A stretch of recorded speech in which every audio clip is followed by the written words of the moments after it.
Welcome to Paranormal Supernatural Activity Radio. I'm your host, James McKinney. Today's subject is Lilith. She was the first wife of Adam according to Jewish legend, myths, and she's also a part of the Babylonian and totem demon mythology. She is found in Isaiah 34:14 and certain Bible translations like the Lexham English Bible and others. She's known as the Queen of Heaven. Now, the story goes that she was the first wife of Adam, got kicked out of heaven, or out of Eden, and when God sent a couple angels to see if she would repent and come back, she said no, and got a curse upon her that she would have 100 of her children, die each day. And then she became the incubus demon, which causes sexual dreams in men. And I conclude that that's how she could be able to reproduce so many babies. She's also known as the Queen of Heaven. She's also known as the goat demon. And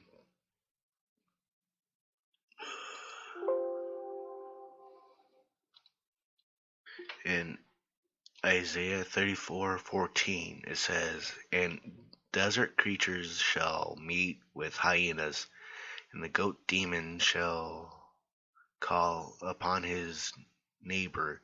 Surely there Lilith shall repose, and she shall find resting place for herself."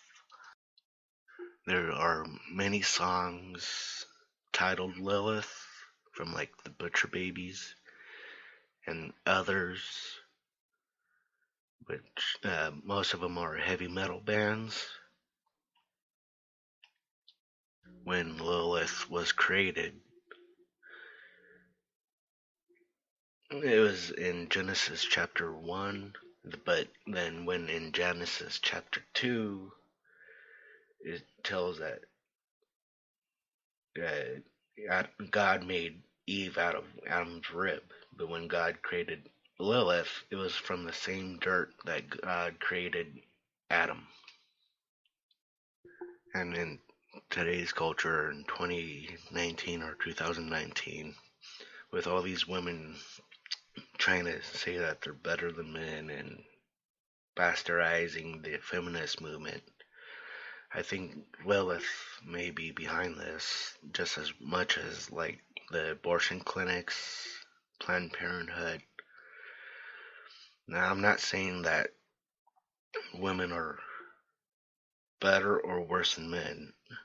I believe that women are equal to men, but men are the spiritual household or spiritual leader of the household.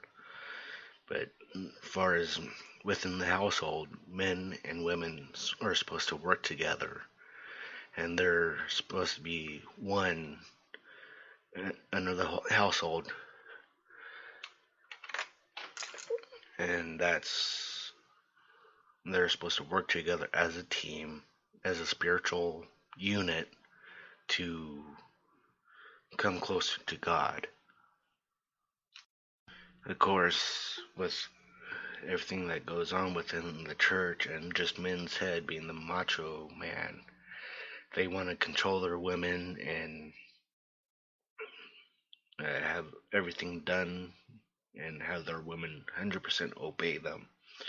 But yet they wouldn't have work with their women to please them as well. Mm-hmm.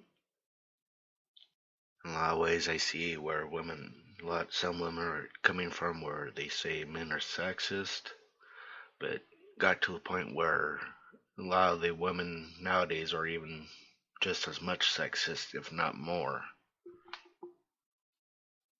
I'm not saying that it's their fault. I'm just saying that it's possible that Lilith is behind this movement. But if they're wanting equality, I'm full heart for it. But when they're saying that they're better than men, then that's where I draw the line. Anyway, back to Lilith. When she comes to the men in dreams, she knows what the specific man would find very attractive and transforms herself into that. And then that's when she causes the dream and uh, has him ejaculate physically. But on that note, I'm gonna end it here. So sorry for the short podcast today. But if you want to contact me, you can email me at parasuperradio@gmail.com. That's PARASUPERRADIO@gmail.com. And I do have a Facebook group that's open on Facebook. Anybody's welcome to come and join. If they post, please be respectful about others' opinions and keep the cussing to a minimum. Thank you for listening today. Again, I'm your host, Jim McKinney.